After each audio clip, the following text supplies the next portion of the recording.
네, 안녕하십니까. 박태익 신부입니다. 사순 특강 이제 두 번째 순서가 됐습니다. 오늘 제목은 그 예수님의 부활로 잡아봤습니다. 그래서 지난 시간에 저희가 그 예수님의 십자가 죽음까지 이르기까지 예수님의 순환하는 과정을, 예수님이 돌아가시기의 과정을 좀 살펴봤다면, 오늘은 예수님의 부활 이야기를 좀 해보려고 합니다. 혹시 지난 시간에 제 소개를 못 들으신 분이 계실지 몰라서, 저는 박태식 신부입니다. 현재 그 성공회대학교에서 그 신약 성서학을 가르치고 있습니다. 그래서 이제 항상 여러분을 그 현장에서 이렇게 직접 교회에서 만나다가 이렇게 영상으로 뵈니 또 나름 감회가 새롭습니다. 예수님의 이제 부활 얘기를 좀 해보도록 하겠습니다. 지난 시간에 말씀드렸다시피 예수님께서 이제 십자가에 못 박혀 돌아가셨잖아요.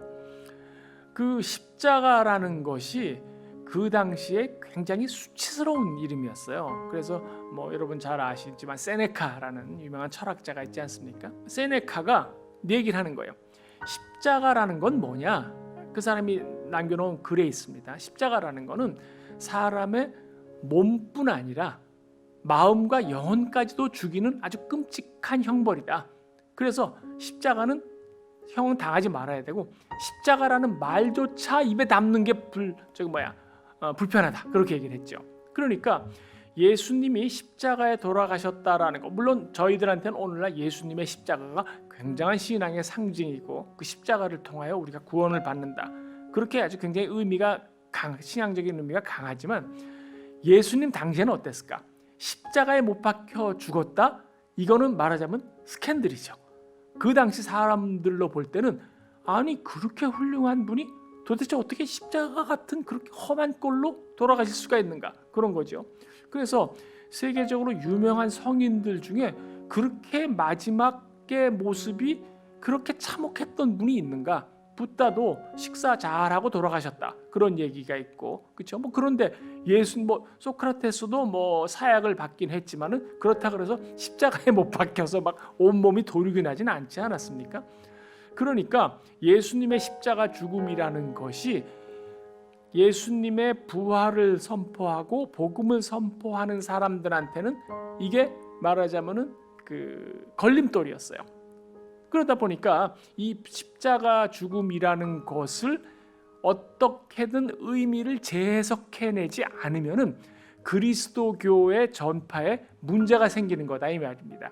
그래서 예수님의 십자가 죽음을, 그것이 죽음의 언어가 아니라 생명의 언어다라고 해서 의미를 전환시켜야 될 필요성이 있었던 거죠.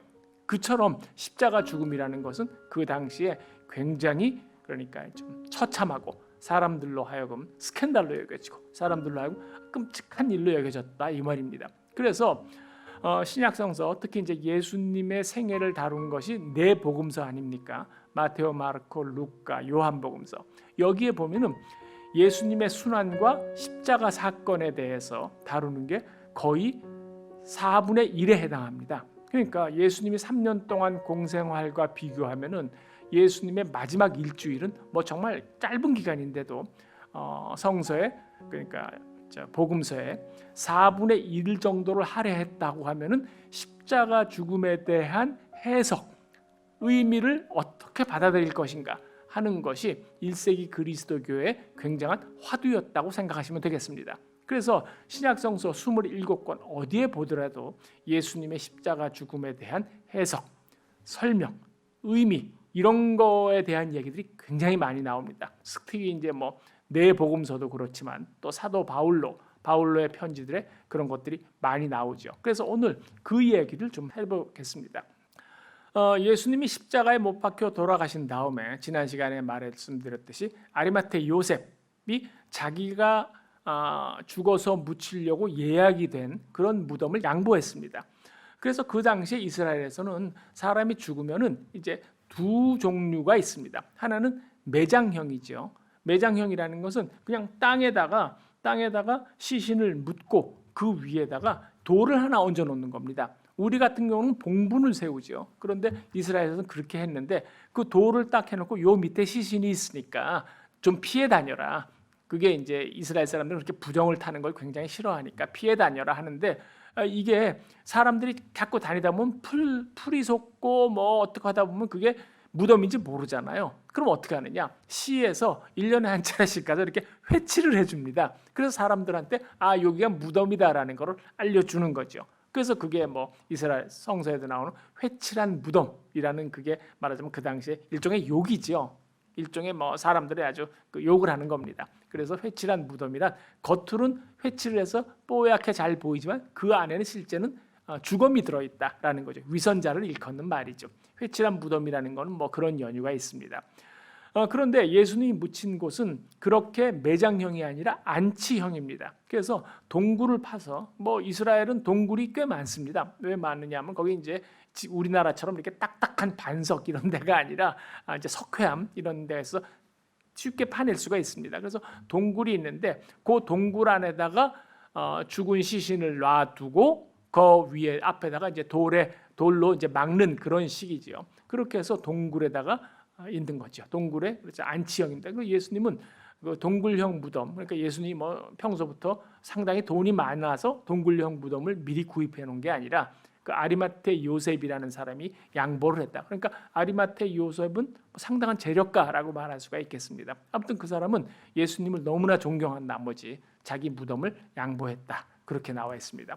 그래서 예수님께서 돌아가신 지 이제 사흘째 되는 날, 그 빈 무덤 사화라는 것이 드디어 등장을 하게 됩니다. 그게 예수님이 돌아가신 다음에 그냥 죽어서 시체가 썩어서 끝난 것이 아니라 예수님이 부활했다라는 거죠. 그 이야기가 성서에 나와 있는데, 그 예수님의 부활에 대해서는 크게 세 가지 이야기가 나와 있습니다. 첫 번째가 빈 무덤 사화라는 것이고, 두 번째가 예수님이 누군가에게 나타났다 하는 발현 사화입니다.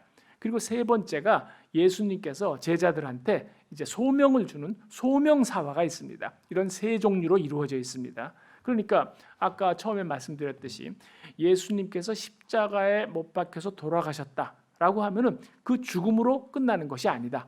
그것이 아니라 예수님은 죽음을 이기고 다시 사셨다라고 하는 거죠.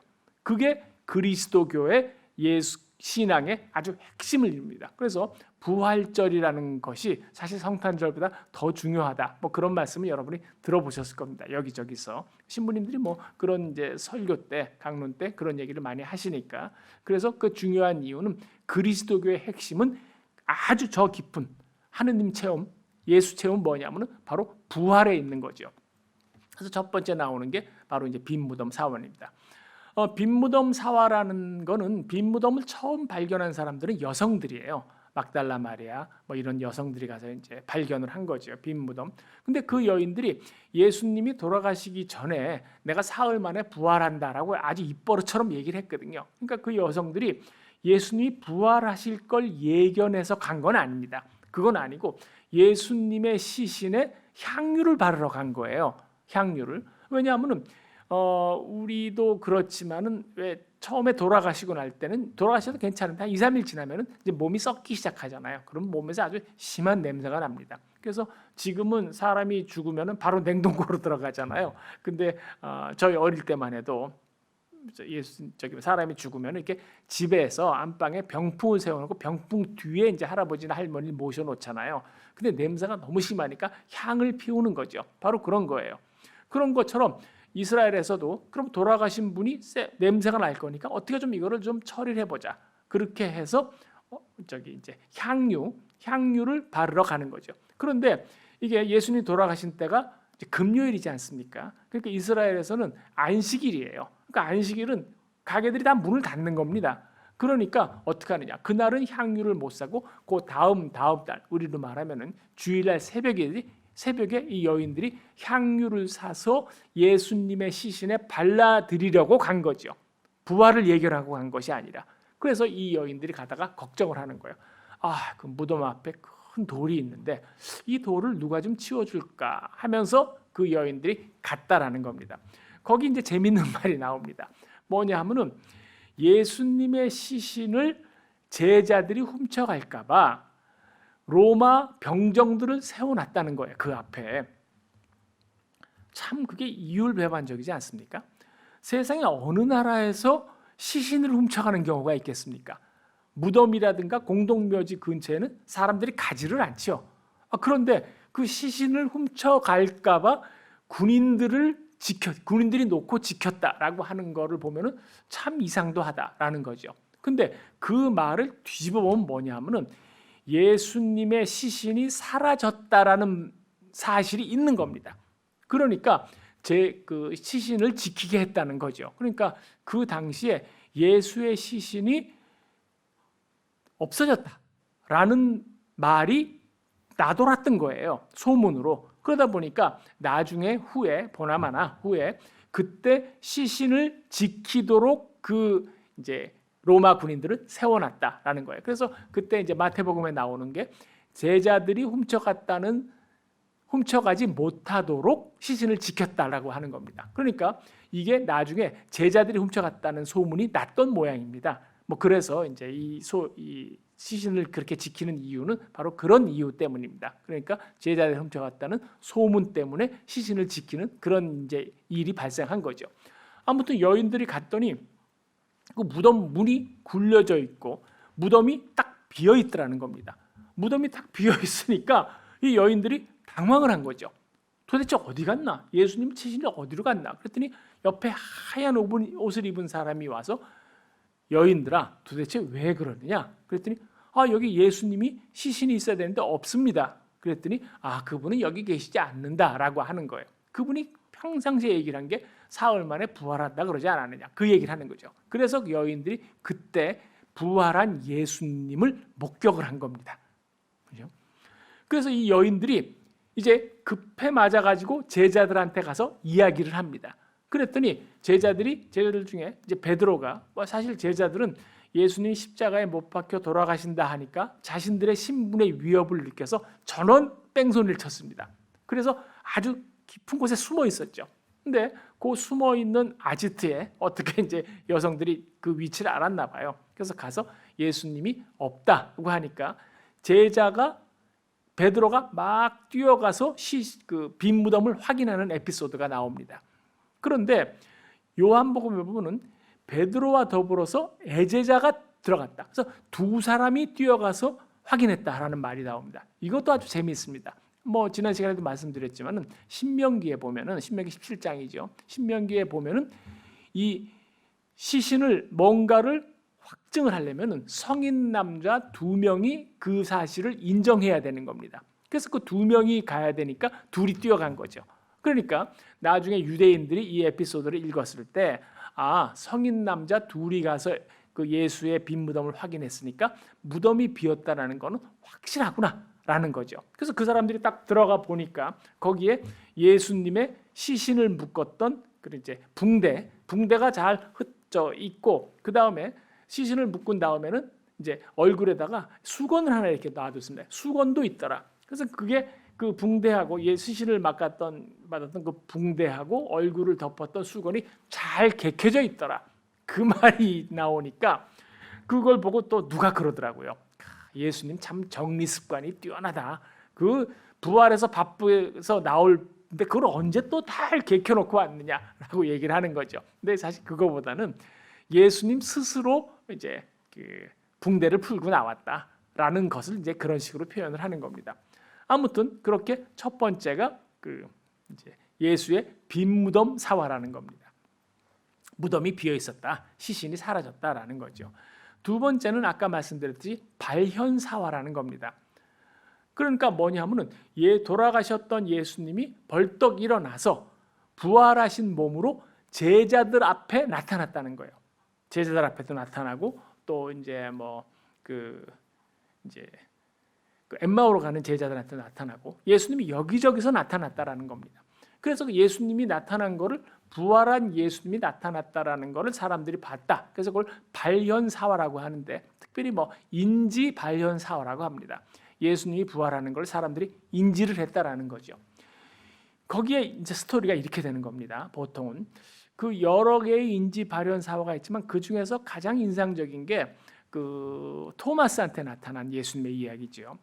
부활한 예수님께서 이렇게 제자들이 숨어있던 그 집에 오십니다.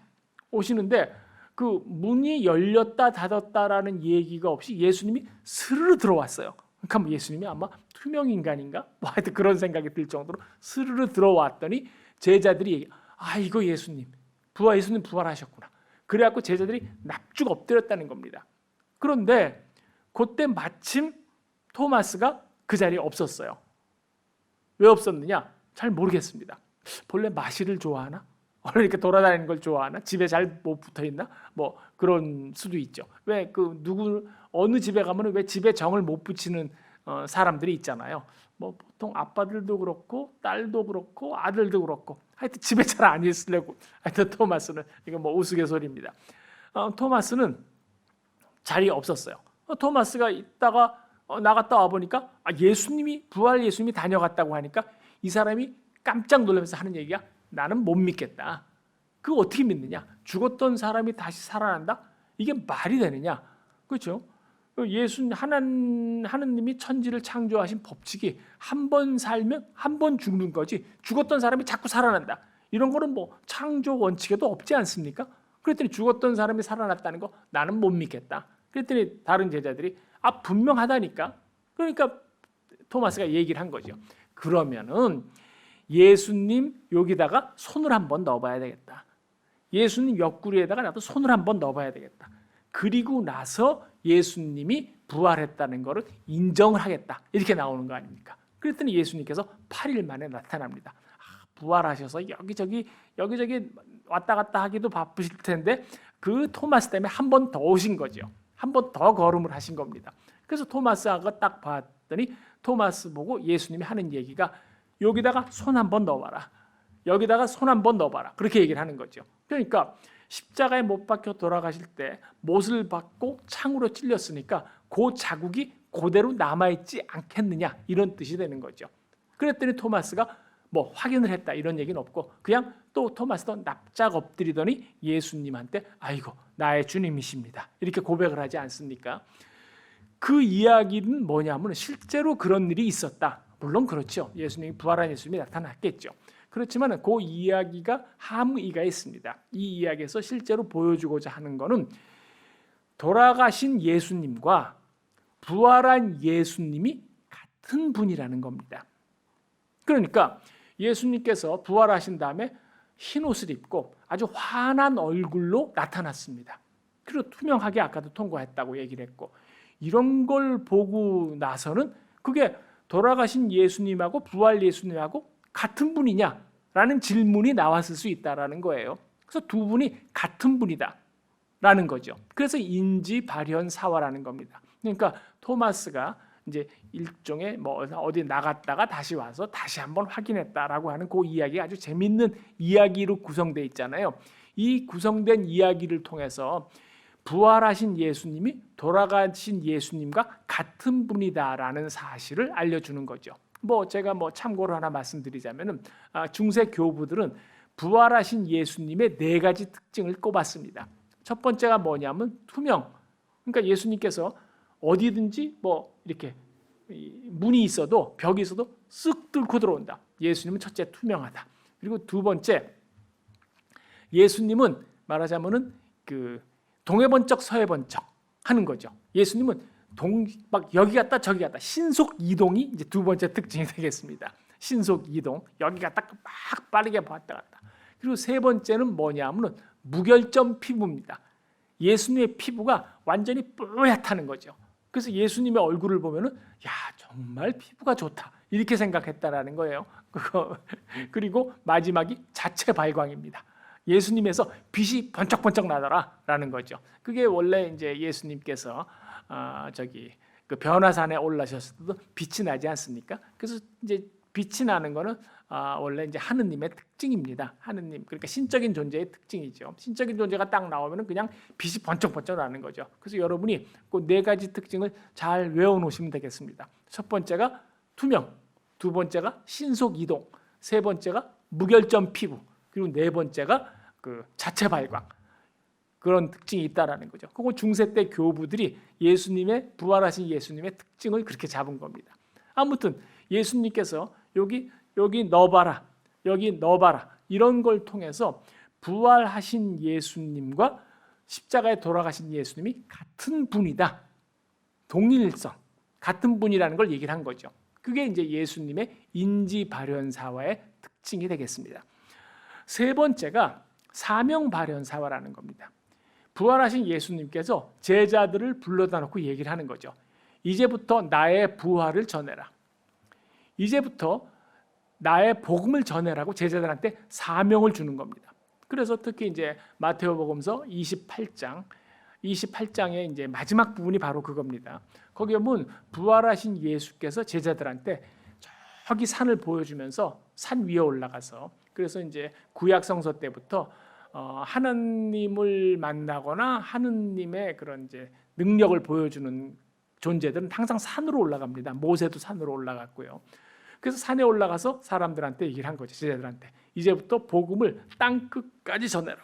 그리고 너희들이 복음을 전할 때마다 세례를 주라. 이렇게 얘기를 하는 거죠. 그래서 예수님께서 부활하신 다음에 제자들한테 그런 사명을 줬다라는 겁니다. 그런 사명을 통해서 그리스도교가 이제 전 세계로 퍼지게 되는 거죠. 그러니까 예수님이 부활했다, 예수님이 십자가에 못 박혀 돌아가셨다가 예수님이 부활했다라고 하는 것 사이에 큰 반전이 있잖아요. 죽었다가 살아났다. 세상에 이런 반전이 어디 있습니까? 근데 그런 반전을 통해서 도대체 어떤 의미가 있느냐를 찾아내야 되겠죠. 그래서 빈무덤 사화와 그런 다음에 아까 말씀드렸던 인지발현사화, 그 다음에 사명을 준 사명사화, 요 세 가지 종류의 부활 증거들이 성서에 나와 있습니다. 그 부활 증거들을 통해서 예수가 부활했고 부활한 예수가 사명을 줬으며, 그러니까 이제 예수님은 이제 3년 동안 활동했던 바로 그 예수가 부활한 것이다. 그리고 나서 예수가 우리한테 사명을 줬다. 그렇게 해서 이제 십자가 사건이 죽음의 사건이 아니라 생명의 사건이다. 죽었다가 부활을 했으니까. 그러니까 십자가를 부끄러워하지 말아라. 이런 메시지가 담겨 있는 거죠. 그러니까 예수의 순환은 순환으로 끝나는 것이 아니라 십자가의 부활로 끝이 나게 되는 겁니다. 바로 그것이 복음이 갖고 있는 강점이죠. 바로 그것이 우리가 오늘날까지 예수님에 대한 믿음을 갖고 있는 이유이기도 합니다. 이제 좀 중요한 문제를 말씀드리겠습니다. 이게 예수님의 부활이 그렇게 되었다라고 할 때 오늘날 많은 비그리스도인들이 여기에 대해서 이제 도전을 합니다. 어떤 식의 도전을 하냐면은 이거 예수님을 봤다라고 하는 사람들이 전원 예수 믿는 사람들 아니냐. 또 하나, 무덤이 비었다. 성서에도 제자들이 훔쳐갔다 그러니까 혹시 제자들이 훔쳐간 거 아니냐. 예수님께서 복음을 전하라고 사람들한테 사명을 줬다. 그건 오늘날 이렇게 복음이 전해져 있는 거를 유추 해석해서 그렇게 간 거 아니냐 라고 질문을 할 수 있는 거죠. 그래서 실제로 부활했는가라는 거에 대해서 사람들이 질문을 많이 하는 겁니다. 우리가 그거를 일일이 답할 의무감은 없습니다. 왜 없냐 하면은 예수님이 부활했다라는 사실은 그거는 내가 사람들한테 이렇게 증명을 시켜야 되나? 뭐 그런 생각이 좀 듭니다. 그거보다는 예수님이 부활한 거는 내가 인정하든 인정하지 않든 사실이잖아요. 그런 거니까 이거는 사실 설명이지, 예수 부활한 게 사실이지, 그것을 그러니까 이제 팩트죠. 팩트인데 그것을 내가 믿느냐 안 믿느냐는 둘째 문제다. 이렇게 우리는 대답할 수가 있습니다. 그렇지만 또 하나 보자면은 예수님의 그 이제 발현사와 빈무덤 사화에 보면은 거기에서 약간의 우리가 힌트를 얻어낼 수가 있습니다. 첫 번째가 뭐냐면 빈무덤 사화죠. 빈무덤 사화는 AD 70년에 그러니까 마르코복음서가 처음 쓰여질 때 빈무덤 사화가 나오거든요. 그럼 예수님이 돌아가시고 부활하신 건 언제냐? AD 30년 정도입니다. AD 30년경에 예수님이 십자가에 못 박히시고 부활하셨죠. 그러면은 빈 무덤 사화라는 것은 AD 70년이니까 빈 무덤 사화가 마르코 복음서에 실려 있는 거하고 예수님이 십자가에 못 박혀 돌아가신 것 사이에 한 40년 정도의 간격이 있습니다. 40년 정도의 간격이라면은 어떤 사람이 아직 살아있을 동안의 기간이 되는 거죠. 뭐 지금은 우리가 조만간 100살까지 살 수 있다 그러지 않습니까? 예수님 시대에도 평균 연령이 한 40은 됐어요. 그리고 어떤 사람은 50, 60, 70 살았던 사람도 있죠. 그리고 예수님의 부활의 그리고 빈 무덤 사화가 마르코 복음서에 실려 있지만 빈 무덤 사화 자체가 전승으로 형성된 건 그보다 훨씬 이전이죠. 복잡하게 말씀드렸지만 뭐냐 하면은 무덤이 비어 있지도 않은데 비어 있다고 사실을 왜곡하기에는 너무 기간이 짧다 이 말입니다. 그러니까 예수님이 십자가에 못 박혀 돌아가셨다 하는 것은 그 당시에 상당한 스캔들이라 그러지 않았습니까? 많은 사람들이 알고 있었을 거예요. 3년 동안 그렇게 이름을 날리던 예수님이 죽었대더라 십자가에. 그런데 갑자기 무덤이 비었더라 라고 하면은 그건 내가 가서 확인하면 되는 거 아니겠어요? 무덤이 비고 안 비고는 신앙의 문제가 아니라 사실의 문제니까. 그러니까 빈 무덤 사화는 예수님이 부활했다는 객관적인 증거가 될 가능성이 있습니다. 제가 그 말씀을 드리는 거죠. 그러니까 예수님이 실제로 부활했느냐라고 질문할 때 빈 무덤 사화는 그래도 우리가 비빌 언덕이 좀 있는 그런 얘기가 되는 거죠. 두 번째는 뭐냐 하면은 예수님이 부활했는데 부활한 예수님이 예수 믿는 사람들한테만 나타난 거 아니냐. 예수 안 믿는 사람한테 나타났어야지 믿는 거지.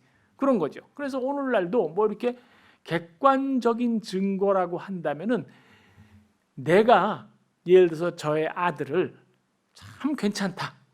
아니면 우리 아들이 우리 아버지가 참 괜찮다라고 얘기를 하면 훌륭하신 분이다 그러면 아니 아들이니까 자기 아버지한테 그렇게 얘기를 하지. 그렇게 말할 수가 있잖아요.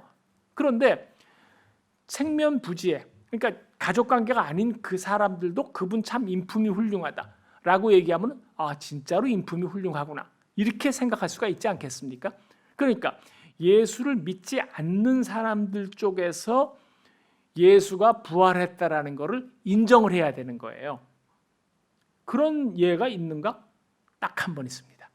바로 사도 바울로의 경우입니다.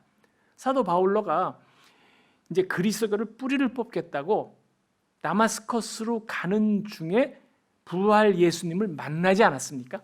그러니까 부활 예수님을 만나던 그 시점에는 사도 바울로가 예수를 믿지 않았던 사람이에요. 그러니까 예수를 안 믿었는데 부활 예수를 본 거는 역사적으로 한 번 딱 있었죠. 바로 그 사도 바울에 대한 이야기를 좀 해보겠습니다. 그래서 제가 그 부분은 좀 읽도록 하겠습니다. 고린토 전서 9장 1절에 사도 바울로가 하는 얘기입니다. 내가 자유인이 아니란 말입니까? 내가 사도가 아니란 말입니까? 내가 우리 주 예수를 뵙지 못했다는 말입니까? 그래서 사도 바울로가 예수를 봤다고 얘기를 하는 거예요. 그리고 갈라디아서 1장 14절에서 17절에 보면은 사도 바울로가 자기가 이제 자기의 그 체험담을 쓴 게 있어요.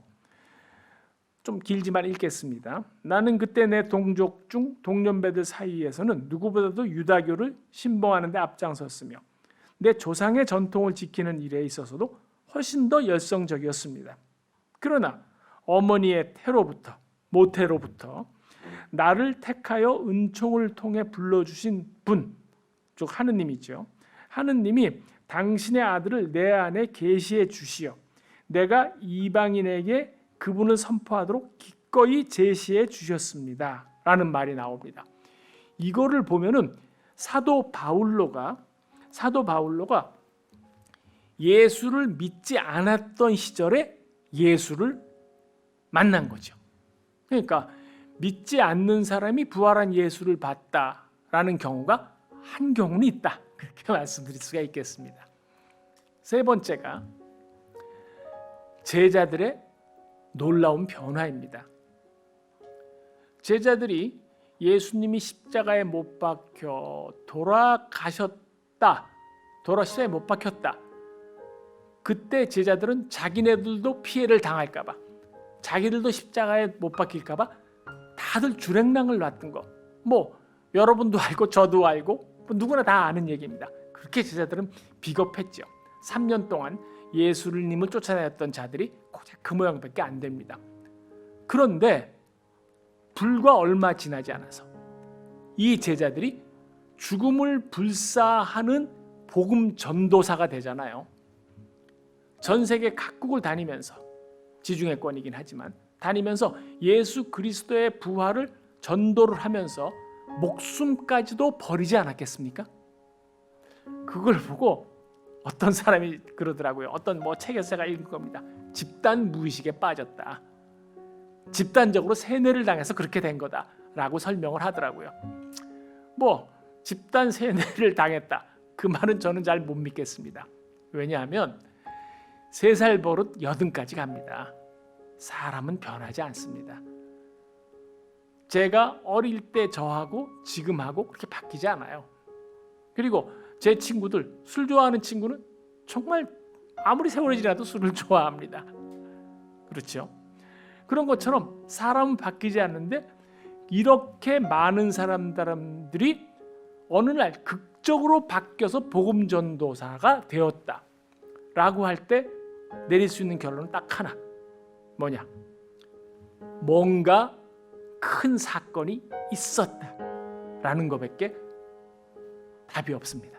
그러니까 많은 사람들이 이제 예수를 믿었다는, 예수를 쫓아다녔기 때문에 죽음의 공포 때문에 도망갔다가 어느 한순간 사람들이 다 복음을 전도하러 나서게 되었다 라고 하는 크나큰 변화가 생기려면 뭔가 있어야 되는 겁니다.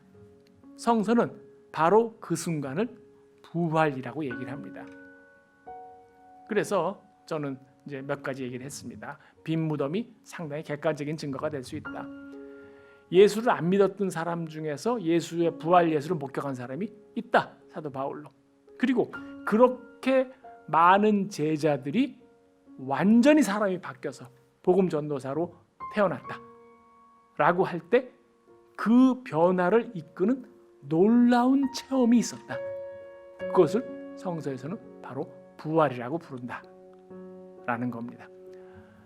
제가 이제 오늘 부활에 대한 얘기를 하면서 부활의 그 결론이라고도 할까요? 그렇죠? 그래서 십자가, 지난번에 첫 번째 시간에 말씀드렸던 십자가는 말하자면 죽음의 상징이었죠. 그러나 부활을 통해서 십자가의 의미가 역전이 되는 겁니다. 십자가가 더 이상 죽음의 언어가 아니라 생명의 언어다라는 말씀을 드립니다. 이렇게 해서 제 강의를 끝내도록 하겠습니다. 미리 부활 축하드립니다. 감사합니다.